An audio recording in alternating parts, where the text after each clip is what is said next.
Question ఏమొచ్చిందంటే మనము కాలేజ్లో ఉంటాము, సరే అర్థమైపోయింది కోడింగ్ చేయాలి, అర్థమైపోయింది చేయాలి అని అర్థమైంది.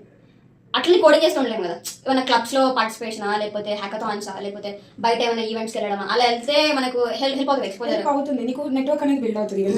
అంటే కోడింగ్ అనే కాదు, నువ్వు ఇప్పుడు వేరే క్లబ్స్ ఇక్కడ ఏ క్లబ్స్ లో ఉన్నా హ్యాకథాన్స్ అని మెన్షన్ చేస్తావు స్పెసిఫిక్ గా. మనకి ఇంటర్ కాలేజెస్ హ్యాకథాన్స్ కూడా అవుతుంటాయి. నువ్వు అలాంటివి నీకు ఏం రాకపోయినా నువ్వు అటెండ్ అయ్యావనుకో, end of the session hackathon అయిన తర్వాత విన్నర్స్ ని డిక్లేర్ చేస్తారు, వాళ్ళ కోర్స్ అన్ని ఎగ్జిబిట్ అవుతాయి అన్ని చేస్తారు. సో నువ్వు అక్కడ కూడా నువ్వు యూ కెన్ లెర్న్ ఎట్లా ఏంటి అని లెర్న్. నువ్వు ఇంటర్ కాలేజ్ వాళ్ళతో కూడా కమ్యూనికేషన్ బిల్డ్ చేసుకోవచ్చు, అంటే you can build your network. So నా అంతా నేను ఒక్కదాన్ని కూర్చొని కోడ్ చేసుకుంటా నేను సక్సెస్ అవుతా అంటే అవ్వదు. Communication exposure plays major role in this field అని I feel strongly, because it's like that only. ఇందులో నా పాయింట్ నేను యాడ్ చేసేది ఏమైనా ఉంది అంటే, ఇప్పుడు ఈవెంట్స్ హ్యాకథాన్స్ ఇవన్నీ పార్టిసిపేట్ చేయడానికి ఇంట్రెస్టెడ్ ఉంటే ఏదైనా పార్టిసిపేట్ చేయొచ్చు. గెలవకపోవడం లైట్, బేసిక్ గా మనకు ఆ ప్రాబ్లమ్ స్టేట్మెంట్ లో తెలుస్తాయి. నీ టీమ్ నీ క్లోజ్ బడీస్ ఉంటే వాళ్ళు మీరు కోడ్ చేసేటప్పుడు ఆ మజా వస్తుంది. మర్చెండైజ్ అలాగే ఇస్తారు,